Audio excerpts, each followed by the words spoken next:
Welcome to Step Into Your Life with Julianne Williams. We have a really special episode today with Chef Darin Leonardson of Transformed Culinary Solutions and Transformed Culinary Kits. He is going to demonstrate for us the 7 steps of sauté. I can't wait to learn from him, to get all the tips and tricks from the chefs that cook for us when we're out in restaurants and at other events.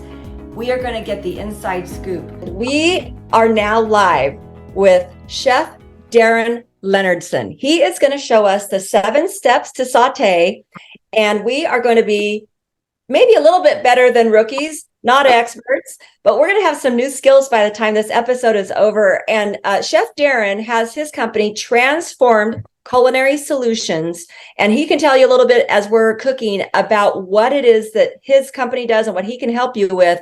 But in the middle of it, he's donated his time to show us how to be better at cooking. So Darin, it's yours. Thank you, Julianne. This is awesome to do this like virtually. It was so fun to set up my kitchen, and it gave me an excuse to get this giant oak chef's table. And my wife's like, do we really need this? And I'm like, yes, we really need this. You're like, we do now. We do now. It's awesome. So Transform Culinary Solutions, really what it's all about too. I will show you something. I just got my first tattoo. You did not. Romans 12:2. And basically what it is, it's about do not conform to the pattern of this world, but be transformed by the renewing of your mind. Then you will be able to test, approve what God's perfect will is for your life.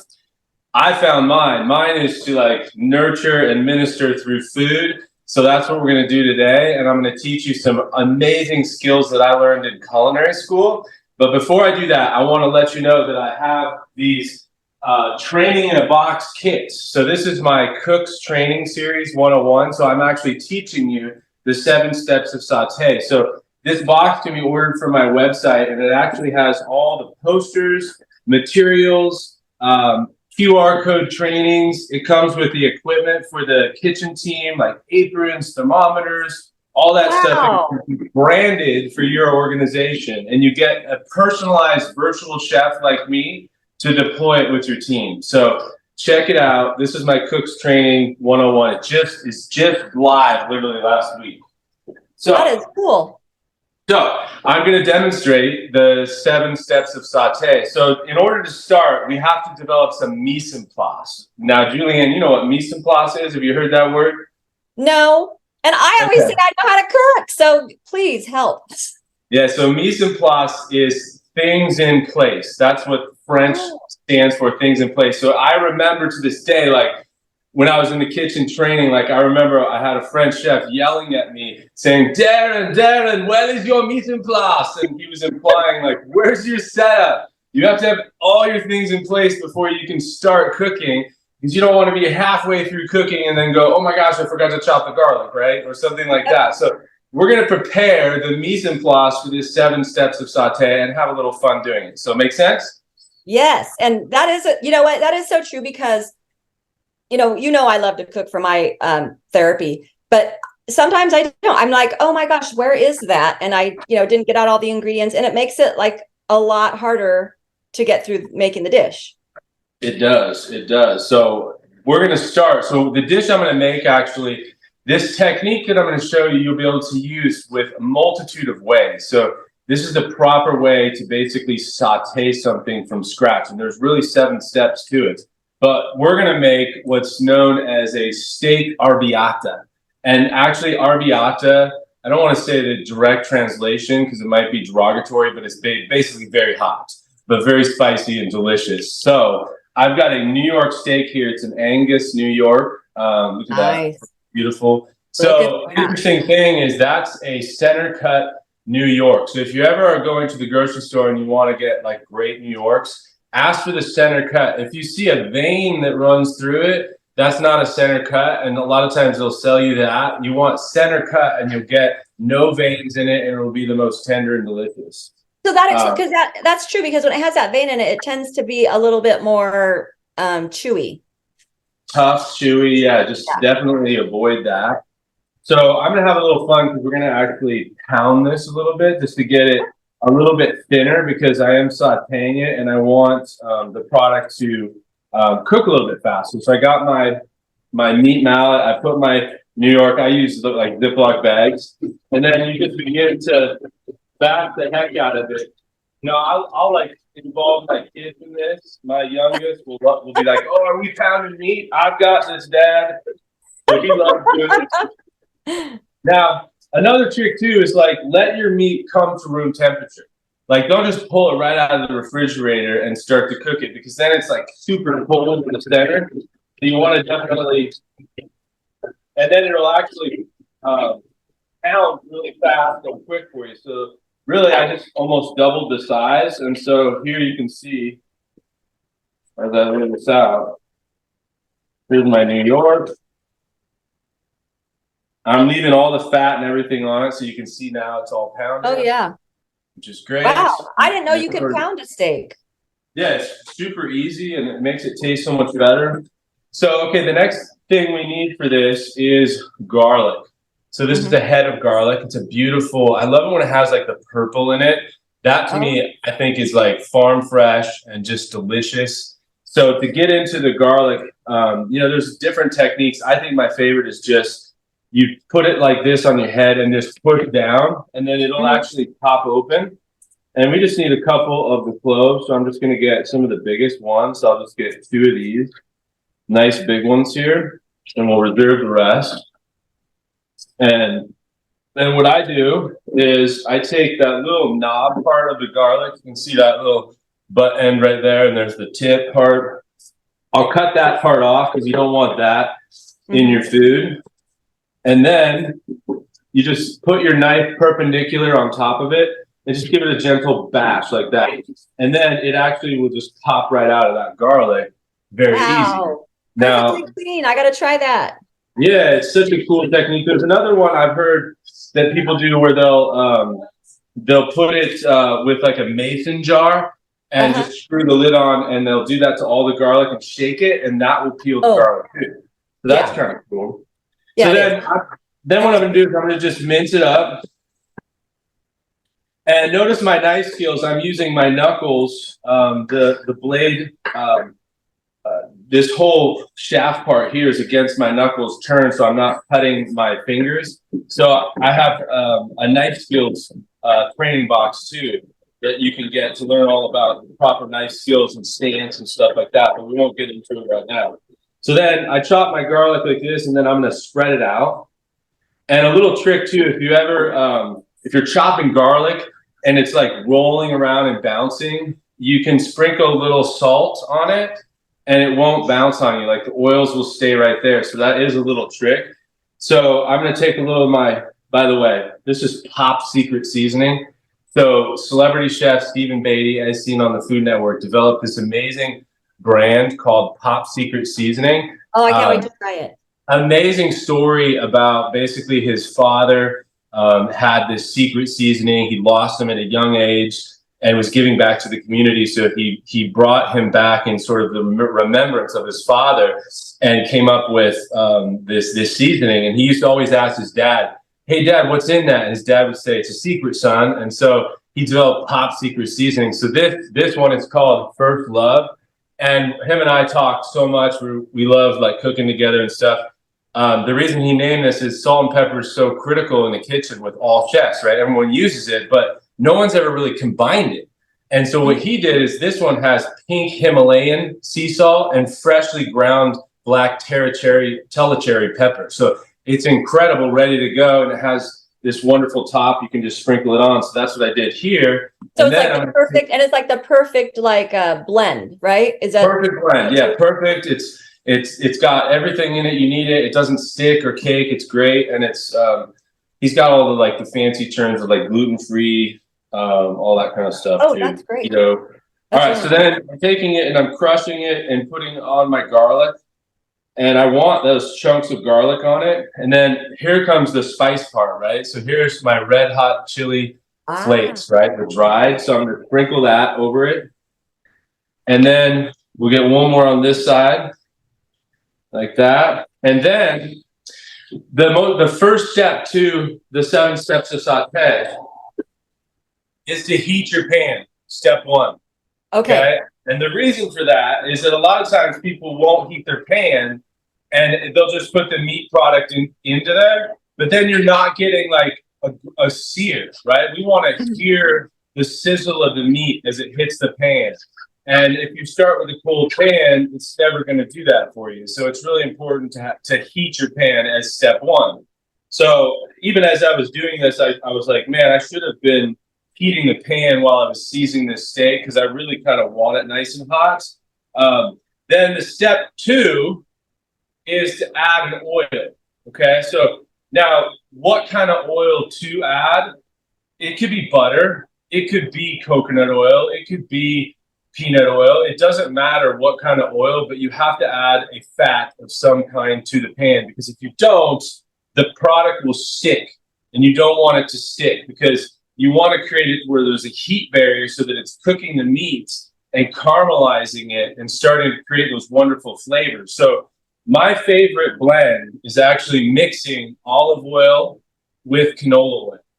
And the reason is that like extra virgin olive? Because I read all those things about the temperatures. Is that like extra virgin olive oil, or which version? Yeah, so I do. I'll buy, from Costco or Sam's that they're 100% extra virgin olive oil because it's a great price. I think it's a great product.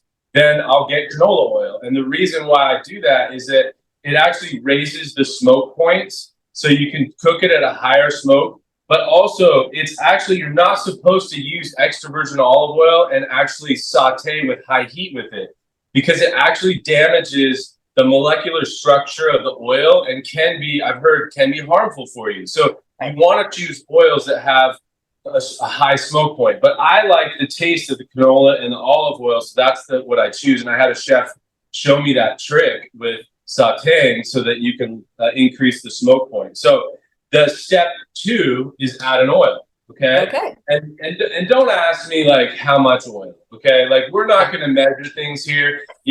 Sure, I'll probably get a recipe for Julianne and put it on there, but I want to teach you to have a passion to cook. Just put a little dab of this and a little dab of that and be confident in doing it because it doesn't really matter. Like when you see something that says like a sprig of thyme or something, it's like, what is that really going to do to your recipe? It's okay to put more things in it. I promise you, recipes are always just written by just a guesswork of stuff. So please just try not to even do a recipe and just follow this process. It'll help you as you learn to saute more. So now I'm seeing the smoke come up on my pan, so I know that it's ready.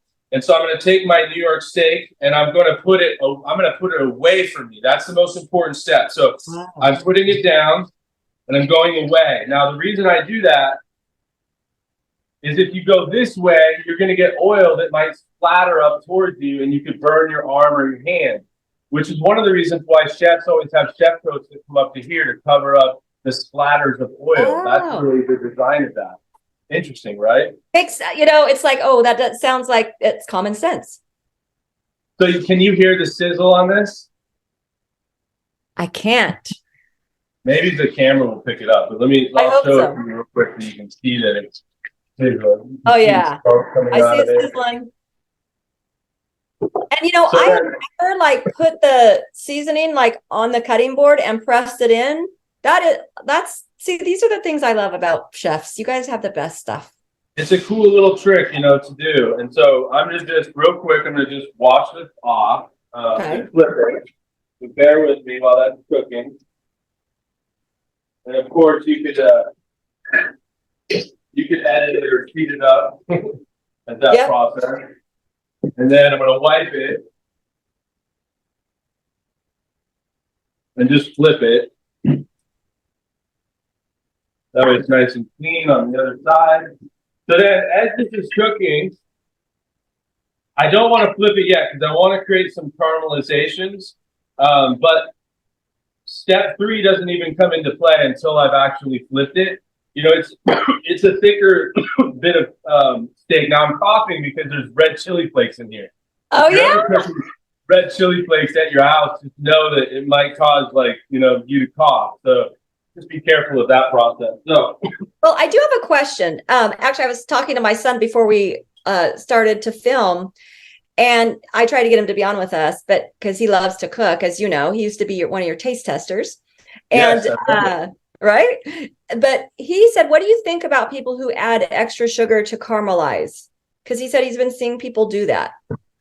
yeah, I mean, the honest truth, I know I'm like coughing from this, is I think that they're not taking enough time. Okay. That things, proteins and vegetables have natural sugars in them, and eventually they'll come to the surface and caramelize. So sugar caramelizes in a pan at 330 degrees. So if you do add sugar, it will caramelize. But I think that if you add sugar on the surface of it, what you can end up with is burned product. And you don't want that bitterness, that bitter taste. So I say, don't do that and naturally just let the sugars come up. With the exception of like creme brulee, or if you're doing like dessert, pineapple, and you were grilling it and you wanted to add some sweetness to it, I can understand that. But that would be my recommendation on that. Okay. So I'm going to flip this so you can see, because it's nice caramelization there. So you can see, look at that. Oh, yeah, that looks amazing. And it's not burned. It's nice and caramelized, all that garlic and everything. So I'm continuing to cook there. And I'm shooting for like a medium rare on my New York steak. So then the next thing is we need to deglaze the pan. So step one was heat. Step two is step two is add oil. Step three is sear. Okay, so we're in that searing process right now. But we want to deglaze, and the reason we want to deglaze is there's known as, it's called foam, F-O-N-D. You see those little tiny bits in the pan right there? Yes. Those are stuck to the pan, and we want those to be released so that they create flavor in the ultimate product that you're about to do. So to deglaze, it's important to use an acid of some kind, because the way that the acid reacts to the pan is it releases the foam, and the acid could come in a few different forms. It could be wine, right? It could be lemon juice. It could even be stock, or it could be water. There's actually acid alkaline levels in water, so you're able to still release the foam from the pan. So in this case, I've got some fresh beef stock right here that I made in the back there. I'm still coughing from the chili. I know. Next time. We know it'll so then stop. I'm gonna deglaze the pan. So watch this as I put this in, and you can see it's bubbling, right? And it's releasing that foam from the pan. I don't need too much, but I'm still cooking it at this point, right? It's still working, because this is my step 4 is deglaze. Then so deglaze with the wine. Then step 5 is add a sauce. Okay. Now your dish may not require a sauce, but it might. This steak arrabbiata doesn't necessarily require a sauce, but I thought, since I had that beef stock, I wanted to add some more flavor to it. So I probably should have, and I should have deglazed with the lemon, because I definitely want lemon flavor. So you could, use your hand like this and strain the lemon in. So I should have deglazed with that. And that's totally appropriate. And then I should have added the beef stock as my sauce, which would be step 5. Then step 6 is reduce.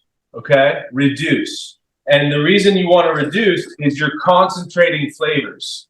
So you're evaporating water, H2O, from this, and you're reducing that flavor. And from a culinary perspective, that's what chefs are always trying to do. They're trying to bring out as much flavor as you possibly can. So by eliminating water and letting it evaporate, you're just developing that overall concentrated flavor, which is phenomenal. And so that's essentially what we're doing here. And so then, I have a question. So have you changed the temperature of the hot plate at all, or is it the same? So ask me about the temperature of the hot plate. What are you talking about? Yeah. So did you like, so you had it really hot. I don't know if you have a temperature or like a high, medium, low, or whatever. But did you have you lessened the temperature since you did that? No, good question. I kept it on high heat. Okay. But yeah, you're fine. But I did lower the temperature at one point just to prevent any of the burning. So it was on high to begin with. Then as I was searing, I then, after that second flip, I turned it down to, I would say, medium high. Okay. So it's Does that still make pretty hot. sense? Yep. Yeah, still pretty hot because this is a saute that we're doing. And so now my sauce has been thickened. It's really kind of ready, so to speak. So I'm gonna turn my heat down actually a little bit lower. So we'll turn it down just to a little low. And then I'm gonna grab some butter because this is our step 6 and 7. So 6 is to reduce. Mm-hmm. 7 is to finish completely the sauce. And so by finishing it, that could mean maybe you need to taste it. A little bit of salt and pepper might be needed. Maybe you need a little bit more acidity, like maybe you want a little bit more lemon, so you can just give it a little taste test. That's actually really good. Got a nice bite. It's fine that you deglaze the pan with the broth. It is, yeah. No, it worked exactly. It's like, okay, I made a mistake with the recipe, but so what? It still comes out. Like, it's fine. So I have some butter here. Here's some unsalted butter. I'm going to just take cold butter. Is amazing in adding it as an emulsifier into the sauce. So by taking this cold butter in here, what it does is it creates an emulsification. So this sauce will combine with this steak sauce that's been reduced and create basically a thickened sauce because of the way that the butter's cold and the sauce is hot. And it's known as nappe, which is what the French call it. It's where it coats the back of a spoon. So you would take it up like this, and if you go like this and you have like a spoon, a finger mark, it's like the perfect consistency and it's great. Okay. So then it's ready. So what I'm going to do is I'm going to pull out my steak like this, and I'm going to just pour a little bit of my sauce over the top of that steak like that. But I have a little bit of fun. We're going to do a little bit of salad with this to finish it off to make it really good. So you could certainly eat that just like that, and it would be absolutely delicious, right? But here's something really cool that you could do to elevate this. So let me put this over here. So you can take, if you have a burner, you can take, if you've ever done this, you can do roasted chili peppers or bell peppers on a burner like this and basically blister it and kind of roast it per se. It probably takes, I would say, just maybe like 3 minutes on each side and you're good. And then it just gives it a nice caramelization. I have some burners over there that are not as deep as this and it'll roast. You can see it. It's actually starting to blister already. Oh, yeah. A little bit.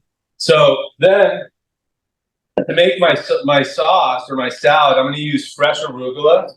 I love the way it tastes. It's also known as like rocket green. So it has like a little bit of bitterness to it, but it's also kind of sweet. So I'm going to take that other half of lemon, but I'm going to use some of the zest of the lemon.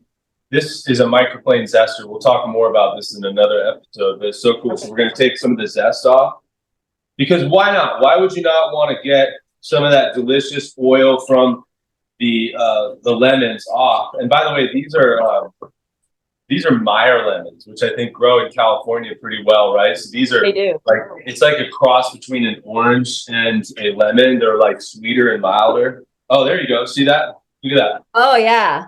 Isn't that nice? So it's actually perfect. Coming out good. So then I'm going to squeeze my lemon into here. Just a half a lemon's fine. Just like that.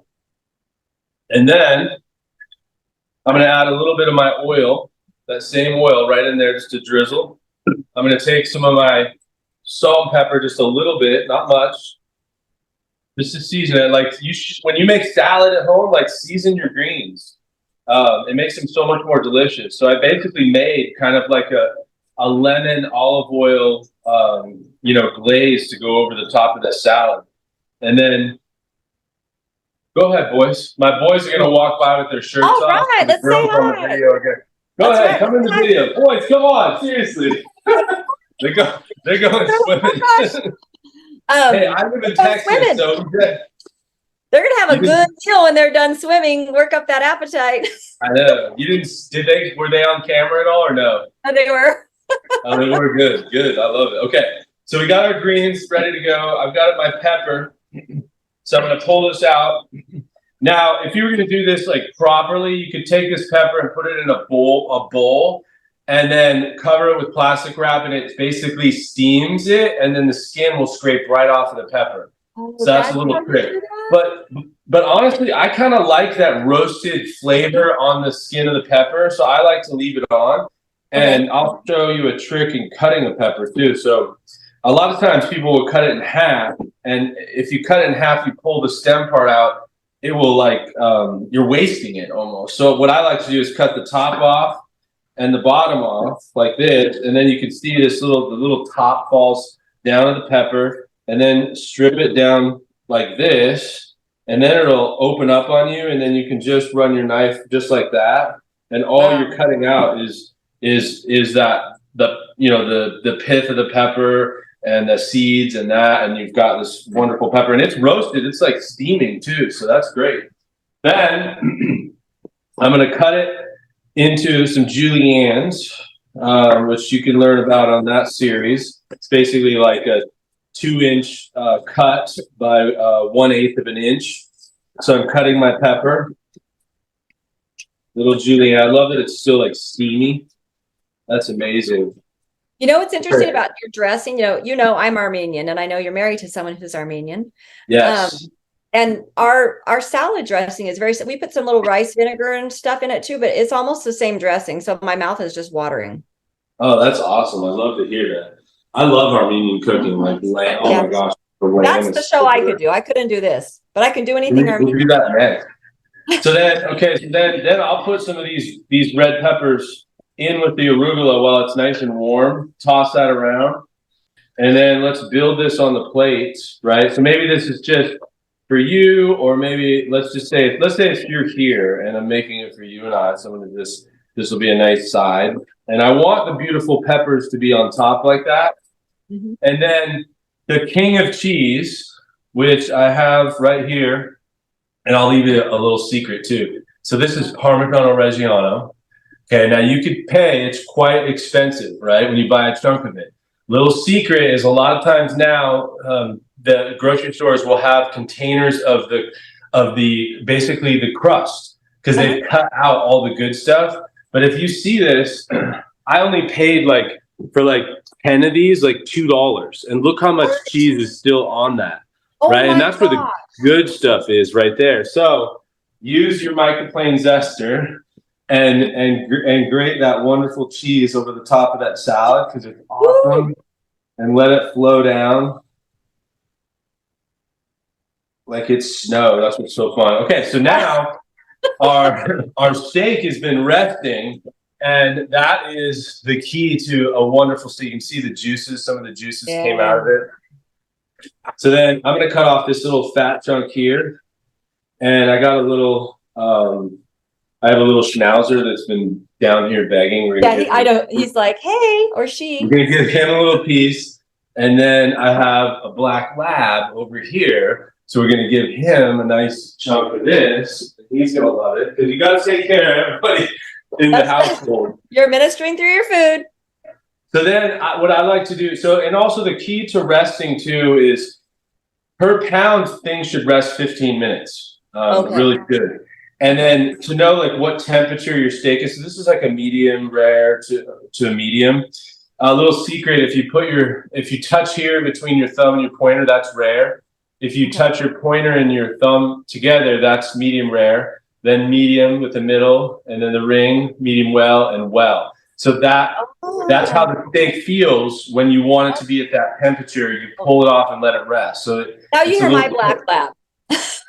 Yeah. You could use your black lab. So then I'm going to slice this steak at a bias cut. So I'm cutting like this. Oh man, this looks good. Now, because people might say in the video, why is he not eating it? the product. I'm literally doing a colonoscopy tomorrow and I can't eat anything. And so all I can have is beef broth and chicken broth, but you bet I made it from scratch. And it's over there and I've had so many cups of it. And that's why I knew your boys were going to eat good tonight. Oh, they are. So then what I like to do is to like grab the meat and kind of do a nice, it's called au cheval, and it's where you fan the meat so that you get basically more surface area, and it almost looks like there's more meat than there is on the product. And I'm going to show you this finished product here. So this is my steak arrabbiata with a arugula salad and roasted pepper and Parmigiano Reggiano. And look, you can see that steaming off. Does not look so good? My stomach is growling. My mother-in-law, who's Armenian, I think she stepped out. She's 100% Armenian. I told her there's going to be a lot of food. There's going to be a lot of food. You may hear it and say, I want that. So, so anyways, that concludes the 7 steps of Sauté. Check it out with the Cooks Training 101. Got a QR code that you probably won't be able to see, but here, I'll put it up so it takes you right. I would say bring that up close. Let's take a peek. It'll take you right to the website where you can learn more, and you can buy this stuff from PayPal and have your own personal chef do this for you in your house. And I will, everything will be linked so that people can find you. Awesome. So we're going to conclude. This is our episode 1. And thank you, everybody, for being a part of this 7 Steps of Sauté. And can't wait for the next one. All right. Thank you, Darin. And everyone, thank you for joining us today. As Chef Darin, I know I learned something at every single step that I did not know. And I am so excited this weekend to try something new because I just am so pumped up now. So thank you for showing us what you did, sharing your knowledge. And everyone, I do have to ask you one quick question before we close. And Chef Darin, what is it that you did to step into your life? You're going to have to answer it a few times because we got some episodes. So you may have to just do it in phases. Oh, I know the answer to that. God has been whispering to me every moment of every day. And I finally started listening. And as he told me things, I was like, is this really God? Or is this just my mind? And as my wife said, she's like, if it's good, and it's pleasing and it's not harmful, it's probably God. And so if it's one of the fruits of the Spirit. Yeah. And so I've been listening to that and he's been guiding me, and it has not steered me wrong for the last 15 years. And it was rough beforehand. So now I listen and life is so much better. So that's how I've stepped into my life. I love it. And on our next episode, we can talk a little bit more about our faith, I think, because we do share that. And I think it's something that we're not the same people without it. So anyway. Love that. I would love that. Thank you again, everybody. Chef Darin, for being on. I can't wait for our next episode, which is going to be what? The next episode, we're actually going to be featuring the Brava oven, which is the best oven on the planet. It's known as the Tesla of countertop ovens. And I'm telling you, people, it ain't just your normal oven. It is unbelievable. It uses light to cook.